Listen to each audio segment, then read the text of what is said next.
So starting now, we'll be looking at some of our DDL commands and how they work. Alright, so let's get into it. First of all, before we talk about creating schema, we should know what a schema is, right? So let's understand what a schema is. So by now, we all know what a database is, right? A database is a collection of all the data. So a database would contain some tables, right? It would contain some constraints. It would contain some other things, right? It would contain some tables, some data, some constraints, right? However, along with all these things, it also contains a special thing called schema. It also contains schema. So what is a schema?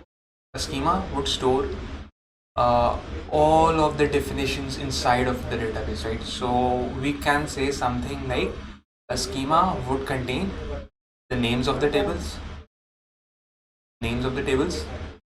all the attributes of the table,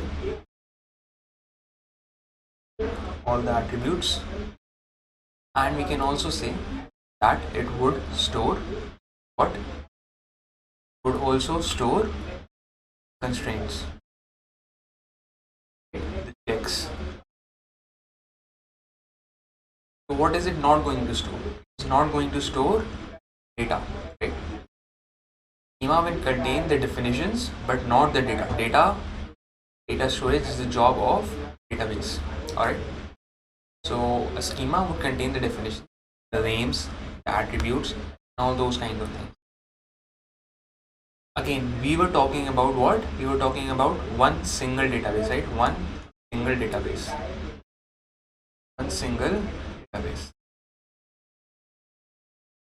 And that was our schema. What is a catalog now, right? Our topic is schema versus catalog. So what is a catalog? A schema is for a single database. A catalog is for all the databases, right? So for a DBMS, database management system, right? Catalog is for the complete DBMS. What does catalog store? The same information that schema does, plus one extra information schema, right? So a catalog is a collection of all the schemas plus information schema.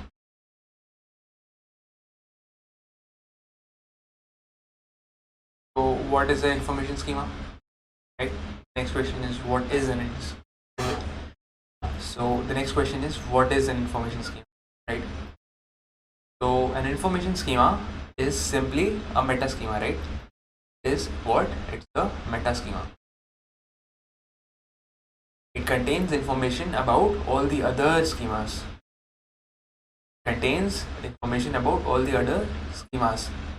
So if we talk in terms of books and we say that one database is one book, okay? So we can say schema is what? Is index. Okay? Schema is index. Then for the whole library, we have another book that stores all the indexes, right? All the indexes. The index of this book is what? Information schema. Alright. Index of this book would be our information schema. I hope the difference is clear. There is a very subtle difference between schema and catalog. Simply put, schema is for what? One database, and catalog is for all database, right? By all, I mean all databases in your database management system, right? In your DBMS. It also contains one additional thing, that is your information schema, that contains information about all the other schemas. Alright, so moving on, we can now take a look at the command we can use to create a new schema. So it's already visible at the bottom of the screen, right? So create schema command is this, right? We say create schema and then we provide our schema with a name, right? This is my schema name, create schema, give it a schema name, and then we give it an authorization. So this is not necessary, but it is recommended, right? We create a schema, give it a name, and then we give it a authorization identifier so that not just anybody can access it, right? So let's say a database can be accessed by 5 users, right? And one user creates a schema which he stores his bank details, right? In a database in which stores his some private information that he does not wish to share, like bank information, right? So what he can do is put a lock in it. He can put a lock on it, and that can be done through our identifier, right? So we give it an authorization, we give it an identifier, and this identifier is owned by one of the users, and that is the only one who can access this. Alright, so let's move on to our create table commands. So we already know what a table is, right? Table is the data structure, sort of like a data structure that we are using to store data in our database. Alright, so let's discuss the command here first, right? And then we'll discuss what other things are. So the command is create table, and then we give our table a name, right? So we give a table a name, and after that we would have to specify some things, right? And what are those things? Those things are what the table contains, right? What are the properties of the table? So what data do I wish to store, right? This is, again, what is this? Data definition, right? We are defining what kind of things do I wish to store in it. So I am saying the thing that I wish to store in it is called this attribute name, right? This is the thing that I'm trying to store in it. This is the type of the thing that I'm trying to store in it. So for example, it could be names, right? I could be trying to store names. It could be phone numbers. I could be trying to store phone numbers inside it. It could be ages. It could be anything, right? Any type of thing that can be stored, right? So that would be our attribute name. Doesn't necessarily need to be something generic. You can create your own name and use it however you want, right? We also talked about our example in which we said if it is 101, I do not know if this is 5 or if it is 101, right? And that was because we did not know if this is what, if this is binary or if it is int, right? Or if it is text, right? Then it would be just something else, right? It could be anything, right? So we need to know what it is, and that is specified using our data type. So we specify a data type here, right? So we specify a data type here, and we can also specify some constraints. So we'll go into data types and constraints a little later, and we'll go into a little detail in that, right? For now, let's just understand that we are doing what? We are creating a table with this given name,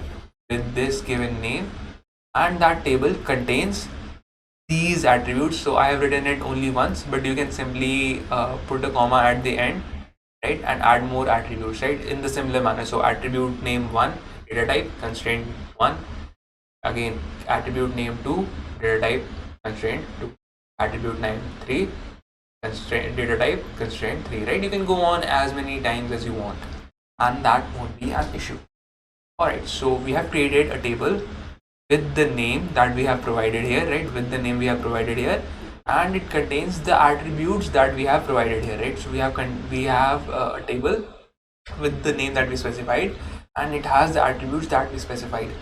So these things, right, data types and constraints are the properties of that particular attribute. So for example, if I said int here, right, if I said int here, that would mean that this attribute is going to be of integer type, and the data that is going to be stored inside it can only be integer, right? Can only be integer. Again, I could also have specified some constraints. So for example, I could have said that it needs to be int, right? I specified int in our data type, and I could have said that it needs to be what? It needs to be greater than 5. So integers greater than 5 can only be stored. Other things cannot be stored. Alright. So let's move on to what our data types are. So let's move on what our data types are. Let's move on to our data types. So we have quite a few data types, right? Again, data types, it is fairly simple, right? Fairly simple to understand what data type means. It is simply specifying what type of data are we going to store in it, right? So there are some different types. First of all, we have numeric, and I should change the pen color. So first of all, we have numeric.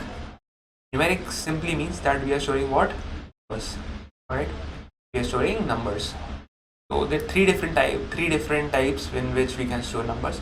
First of all, we have integer, then we have floating point, and then we have formatted number. Alright.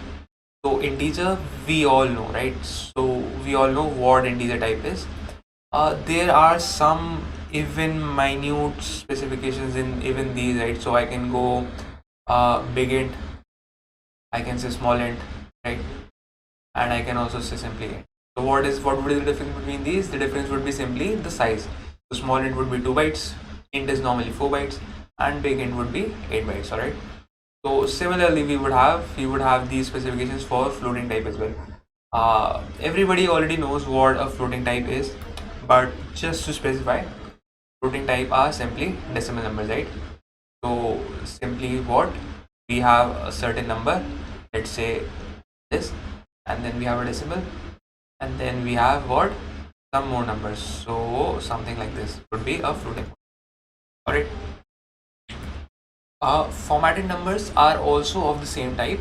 The difference comes in precisions. All right. So floating types are slightly less precise than formatted numbers. All right. So again, likewise, we talked about integers and int types, right? We had what, big int, small int, and int. Similarly, in floating type, we also have float, right? We have float, we have real, and we have double precision. We have double precision. All right. Let's talk about how we can use these, right? So we saw a little while ago our create table command, right? So we were saying create table, give it a name, use an attribute name, define the data type. So the data type that is being defined here will be simply replaced by some keywords that represent integer, float, or format data types, or character, or we'll talk about the rest of them. For now, let's just talk about these, right? So I could say int, right? And I could just use int instead of my data type. So instead of saying data type here, I could have said int, and that would have specified int type, right? For float, we have float, right? For formatted, we use decimal. There's a special way of specifying float and decimal, and that is specified two things side brackets when you specify decimal or float rate. So for float this is necessary, for decimal it is not. Alright, so what do these two things that we are specifying inside the bracket mean? So we are doing I, comma, j, right? So we talked about a number, right? Let's take that example. So I here specifies the total number of digits, right? So 1, 2, 3, 4, 5. Okay. And j, what does j specify? J specifies the number of digits after my decimal. 1, 2, and 3. So my j is simply specifying precision, right? Is simply specifying precision. Alright. So let's move on. Let's move on to our character type.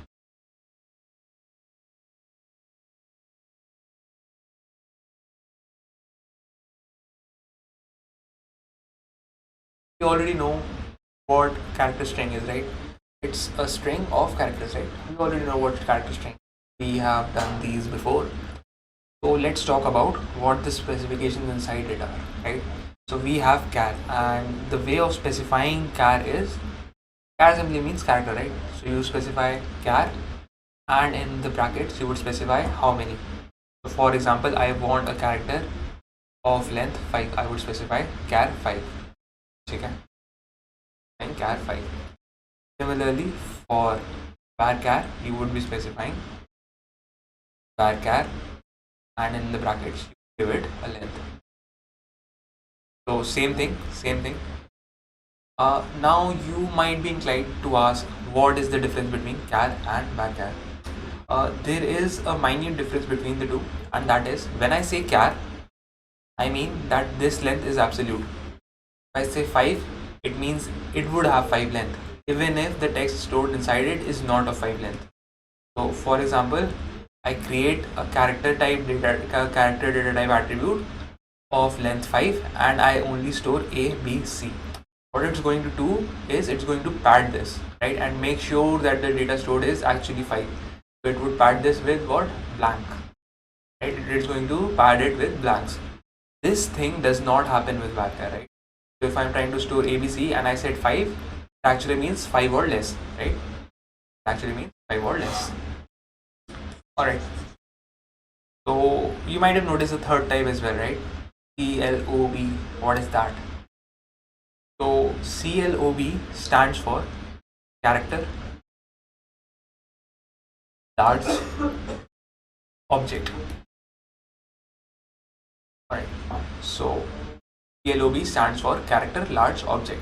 What this means is we are going to store character strings, but it is a very big object, right? So what this means is you can potentially store full documents inside it, right? And the way to specify this is we specify it with the size, right? So CLOB and I can say 20M, which means 20 megabytes. Alright. Then again, let's move on to our bit string. So very similar to our character string, right? These were characters.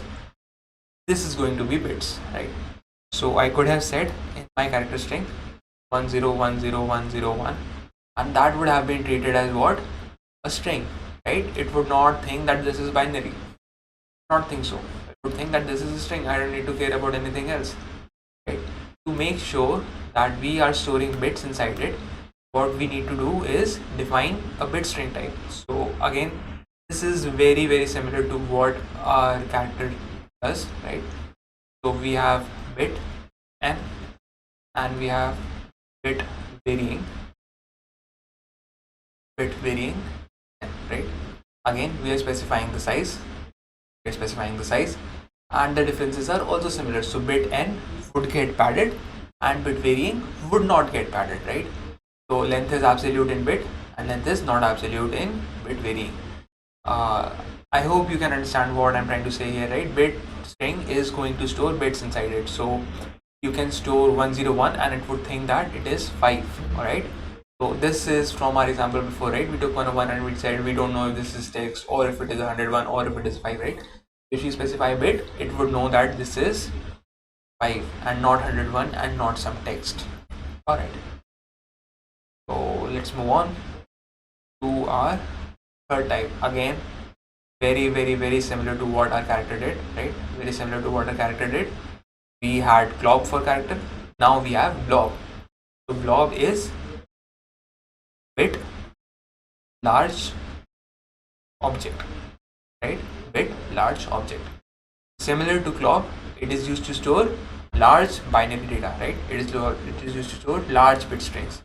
So I can say something like glob 20G, and that means this stores a bit large object that is of size 20 gigs, right? 20 gigabytes. So you could potentially even store some exe files inside of your data. Alright. So let's move on to our data types. I know we skipped over boolean, but we would come back to that, right? Let's first do our data types. And let's erase that while we're at it. So when we say date type, it doesn't actually mean only date, right? When we say date, it includes time as well. So what I mean is, inside of date, we have two types, which is our date type and our time type. So there are specific formats to store these things. Achha, I forgot one thing. I forgot to mention one thing, that is character string is stored inside single quotes. Bit string is stored inside single quotes. Date, timestamp and interval would also be stored under, right? What differentiates them is the type and also in some cases format. For example, in our time and date formats, you would have to write our dates in certain formats for it to understand that it is a date type. Alright, so let's see what that format is, right? That format is going to be by mm, right? And for our time type, it is obviously going to be hours, minutes, seconds. We have year, month, date. So you can store something like 2021 07, right? This is the only format that is accepted, right? If you write it in any other format, it won't get accepted. Similarly, for time, you can write something like 21, 26, 42.73. So notice how I gave it a decimal value. This is a special characteristic of second. So when you're specifying time, you're allowed a certain degree of precision. Right? You can put a decimal and specify even more precision inside of second, right? So I hope that's clear, right? We have to use single quotes for our date, for our time. All right. So moving on. Next type is our timestamp. Timestamp is simply date and time put together. I put my date and time together and it becomes a timestamp. So with date type, I had only date, only time. Now I have timestamp and this includes date, space, time. Right? So we were storing a date and a time separately. Now in timestamp, we can store them together. So I can say something like 2021-26-7 space 21 6 46 point. Right. That would be a timestamp. Alright. To our last, well, not the last, skipped over Boolean, so we'll be getting back on that. So, but moving on to interval. I believe this is obvious, right? You all know what an interval is. Difference between two times, right? So the difference between two timestamps or two dates or two times is what? It's an interval, right? So what is the difference between 5 o'clock in the morning and 5 o'clock in the evening? 12 hours. So 12 is our interval. Alright. So intervals would be compatible with your date types. Now we will come back to our Boolean and we will explain why we skipped over that. Why we moved on to other types before explaining Boolean. So let's do that.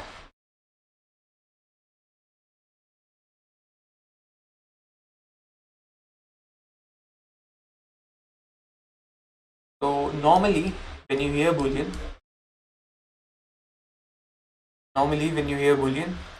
think that the answer is true or it is false, right? Think either the answer is true or it is false. However, there is a third option and that is unknown. Okay? That is unknown. SQL uses this three-valued logic, right? SQL uses what? Three-valued logic. So to a logical question, there are three answers. Could either be true or false or unknown, right? I can ask you a question that is, and your answer could be yes, that is true, no, that is false, or third, I don't know, right? So your answer could be unknown, and that is our third type. So for some certain things that we would be discussing later on, we would see how unknown behaves. But for now, all we need to know is that Boolean contains three things. That is your true, false, and unknown, right? And we call this thing three-valued logic because there are three values on a logical expression. All right. I hope that was clear. We skipped over a little bit of things, so let's get on that. So we did till bit, right? For Boolean, what I would need to write, specify Boolean type is bool, right? For date is date. For timestamp, it is timestamp. time stamp. For interval, let's also write it for numeric types and our character and bit type started.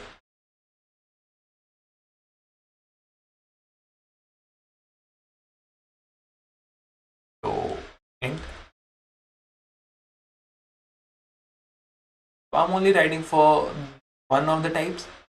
You can use it like big int or small int, and use real or double precision, right? Formatted would have decimal and numeric similarly.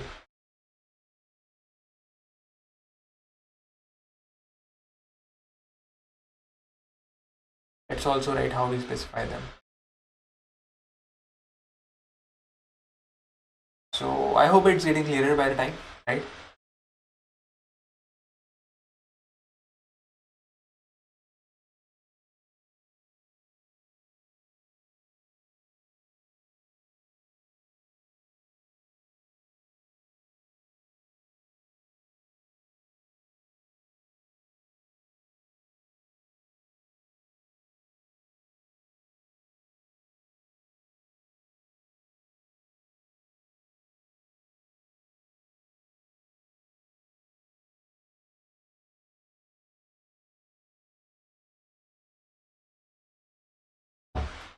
So we use int for integer, float for floating points, decimal DEC for formatted types, character char for character, varchar for character varying, glob for character large object, bit for bit varying for bit varying, and lob n for bit large object. Alright, and we use bool for boolean types. Then we have our date type, for which we will be using date.